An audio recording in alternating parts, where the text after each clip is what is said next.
I'm Kim, the Abundant Traveler, and welcome to the channel. Today I'm going to be sharing with you the top things to do in Naples, Italy. Yes, you should spend 2 or 3 or 4 days in Naples before you head off to the Amalfi Coast or potentially Capri. There are so many wonderful things to do, beautiful museums, sites, things to do, great food to eat, and plenty of shopping. So let's go ahead and get started. Let's start with a couple of things that I recommend you do in any city that you visit for the first time. First, I recommend doing a free walking tour through Gubri Walks. They were fantastic. They are by tip only, and it was a great way to get my bearings of the city. Also, I have a guide to ask for great pizza and things to do as well. I also suggest that you do a hop-on, hop-off bus. Not necessarily for the actual bus, but it does get you around to all of the major sites, which is a great thing to do. Naples also has a Naples Pass that you can buy, which will get you into a lot of the museums and the sites for a 3-day pass, which is a great value if you're interested. I left a link in the description below for that pass. Also, something else that I recommend you do right when you get to a new city is to take a food tour the first evening you're in town. When you do a food tour, you get to meet new people, you get to try all of the local foods, you actually get to go to places that you probably wouldn't know about through TripAdvisor or some of the other blog posts. The guides from the food tours do a great job of giving you those hidden secrets and those great dishes that are special for the city. So now that we've just gotten off our food tour, let's talk about the foods that you have to have when you're in Naples. Number 1, pizza. Let's just say it. You gotta have pizza.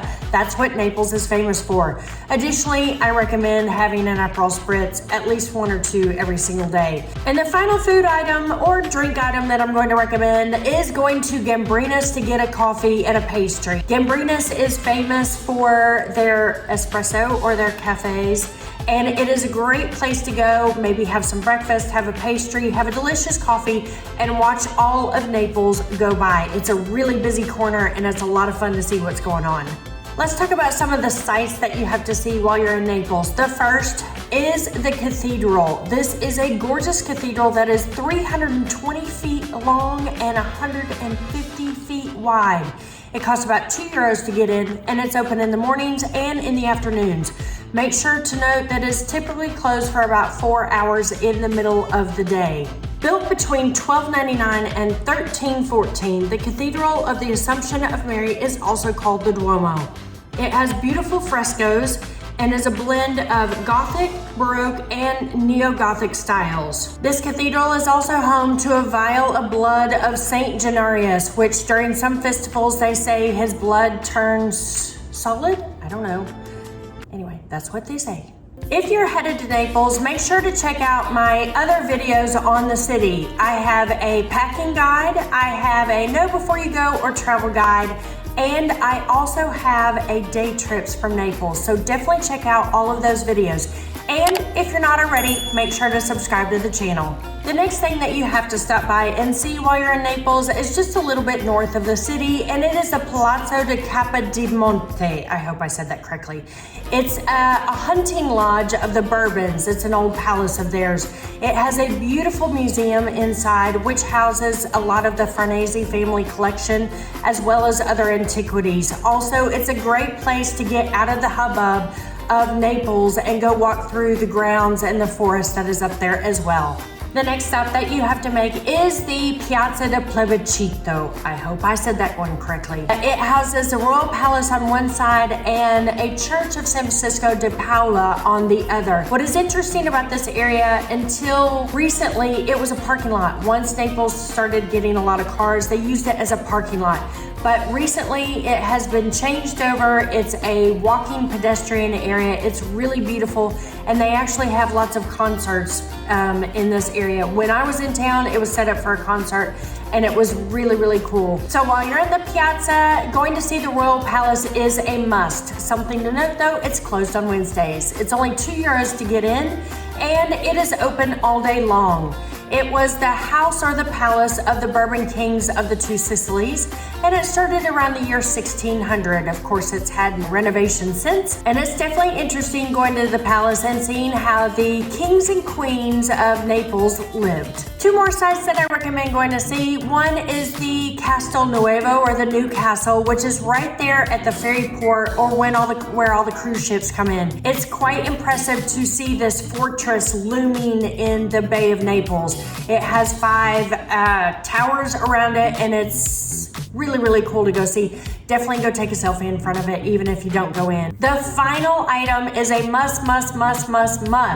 You must go to the Archeological Museum while you're in Naples. The reason you should go there is it houses so many of the antiquities and artifacts from Pompeii and Herculaneum. It's incredible. You can see all of the figures and the statues and the mosaics and all of the artifacts and the coins and everything, so it's a must. Now let's talk a little bit about the must-see areas in Naples. One is Spaccanapoli, where you can go shopping, and Via Toledo, where you can go shopping. Via Toledo is where you're going to find all the mainstream shops like H&M, and Spaccanapoli is where you're going to find all of your souvenirs, your Italian leather, your Puccinelli mask, which is famous in the city of Naples, as well as the good luck horns. You're gonna see those everywhere. Those good luck horns, remember, you can't buy them for yourself. You have to buy them to give to somebody else. So they are horns shaped like this, and they're good luck. They are the good luck symbol of Naples. So that's a little bit about the shopping on those 2 streets. Another area that I recommend that you go see is the seafront. Go for a walk. There's some great restaurants down there as well, and the port. I also recommend going to see the area just off of the seafront called Piazza. It is full of delicious restaurants, nightlife, bars, clubs. It's a great place to go on the weekend. Of course, the later it is, the younger it is, but it is a great place to go hang out, have a glass of wine, have an aperol spritz, have a beer, and have a delicious dinner. One really fun thing to do when you're in Naples is to take a Vespa tour. I did one in Rome and I loved it, and I did one in Naples and it was a lot of fun as well, despite it rained on me. Yes, the only 2 hours of rain in my entire trip, 3 weeks, was the 2 hours I was on the back of a Vespa. I loved the trip. It was with Vespa Enjoy Tours Naples, and it was great. It was about 140 euros. They took us around for about 3 hours. It was a lot of fun to see all the sights, get a little history of the city, and enjoy the views, 360-degree views from the Castel San Telmo, and also going out and seeing from the Bay of Naples. I've left a link in the description below for their Vespa tour, so check it out. There's a couple other things that are must-sees while you're in Naples. One is the subterranean tour. Very cool to actually go below ground and see where people lived. First of all, it was the aqueducts in the old days, but during World War II, part of Naples actually lived down there. It's a great tour. Also, if you're in Naples in the middle of summer when it's really, really hot, the subterranean tour is a fantastic tour because it's actually quite chilly down there. The other thing that is a must-see while you're in the city of Naples, it's pretty easy to get to, is Herculaneum. Herculaneum is a smaller version of Pompeii. It was also destroyed in the Mount Vesuvius volcano in 79 AD, but it is beautifully preserved, and you can see lots of mosaics, and you can really see the way that people lived if you go to Herculaneum. I do recommend taking a 2-hour tour so you can actually learn about the area and learn the history of Roman times. The final thing that I recommend doing, if you don't take the Vespa tour and they don't take you up there, is to take the Funicular. There's actually a whole nother section of the city up.